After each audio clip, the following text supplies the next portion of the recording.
मनु कह रहा है कि एक झटका सा लगा सहर्ष, निरखने लगे लुटे से कौन, गा रहा यह सुंदर संगीत, कुतूहल रह सका न फिर मौन। मनु उस वीरान में, उस निर्जन में एक खूबसूरत लड़की का आवाज़ सुन करके उसको झटका सा लगा, जैसा कि स्वाभाविक है। पुरुष था, वीरान जगह में किसी खूबसूरत स्त्री का आवाज़ सुन के झटका तो लगना ही था। एक झटका सा लगा सहर्ष, निरखने लगे लुटे से, कर उसको झटका लगा, वो बिल्कुल घबरा सा गया, प्रफुल्लित हो गया। निरखने लगे लुटे से, उसके मन के तार जुड़ने लगे थे, जो बिखरा था वो जुड़ने लगा था। कौन गा रहा यह सुंदर संगीत, कुतूहल रह सका फिर मौन। कह रहा कि ये सुंदर संगीत इस वीरान में आखिर कौन गा रहा है, जो कि मुझे वाल्मीकि जी के प्रथम छंद की तरह, प्रथम श्लोक की तरह लग रहा है। इतनी प्यारी आवाज़ में इस वीरान में कौन मुझे बुला रहा है, पुकार रहा है। कुतूहल रह सका ना फिर मौन, उत्सुकता बस वो मौन न रह सका। वो फिर देखा और देखा वह सुंदर दृश्य, नयन का इंद्रजाल अभिराम।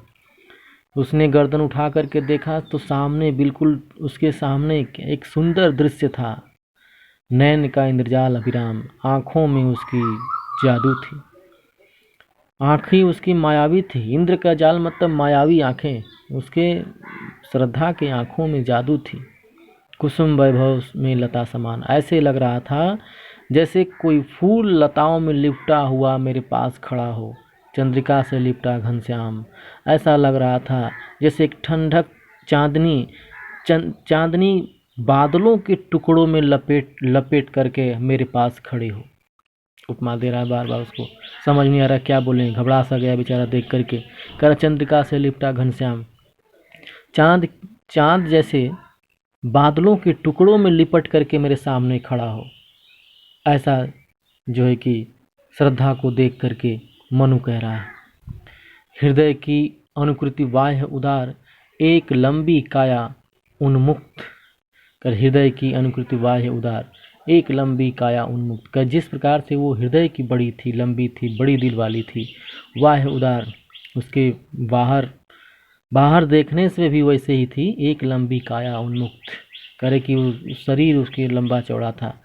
मधु पवन क्रीड़ित ज्यों शिशुशाल, सुशोभित हो सौरभ संयुक्त। ऐसा लग रहा था मधु पवन क्रीड़ित ज्यों शिशुशाल, जैसे लग रहा था कि फूल खिले हों, इस बगीचे में फूल खिले हों। शिशुशाल मतलब छोटा सा साल का पौधा खिला हो, सुशोभित हो सौरभ संयुक्त, जो कि सुशोभित हो रहा था, बहुत ही अच्छा लग रहा था। आगे बढ़ने का कि मिश्रण गंधार देश के नील रोम वाले मेसों के चर्म ढक रहे थे उसका वफुकांत, बन रहा था कोमल वर्म। अब उसके पहनावे के बारे में वर्णन कर रहा कि मिश्रण गंधार देश के गंधार के देश में पाए जाने वाले नीले नीले भेड़ के कोमल कोमल बालों से बने हुए वस्त्र वो पहनी हुई थी। मिश्रण गंधार देश के नील रोम वाले मेसों के चर्म, नीले नीले भेड़ के मुलायम मुलायम रेशों से बने हुए कपड़े वो पहनी थी।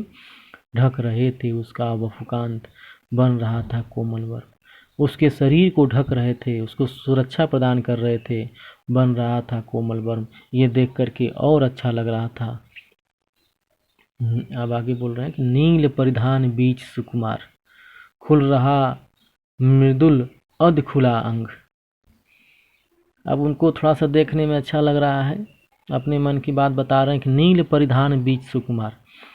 करे उस नीले नीले भेड़ के बने हुए वस्त्र के, रेशमी वस्त्र के बीच बिल्कुल कोमल लग रही थी वो श्रद्धा। खुल रहा मृदुल अधखुला अंग, और उसके वस्त्र जो पहनी थी उसके जो अधखुले अंग छूट गए थे।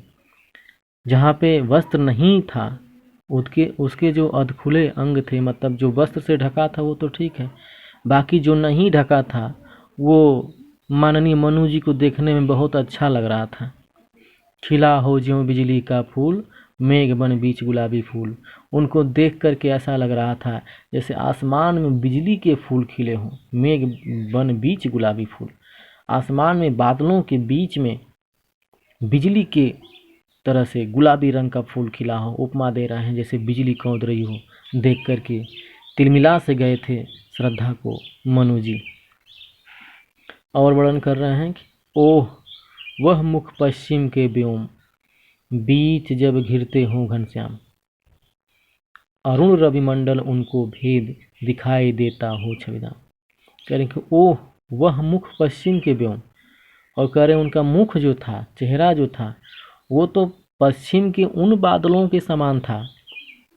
किन बादलों के समान? बीच जब घिरते हों घनश्याम, जब सूर्य भगवान उन बादलों के बीच से घिरे हों, सूर्यास्त होने वाला हो, हल्का हल्का उन बादलों से दिखाई दे रहे हों, वो दृश्य जो देखने में लगता है, वैसे ही उनके मुखमंडल थे श्रद्धा जी का। अरुण रवि मंडल उनको भेद दिखाई देता हो छविधाम। मैंने इसका सारा अर्थ बता दिया।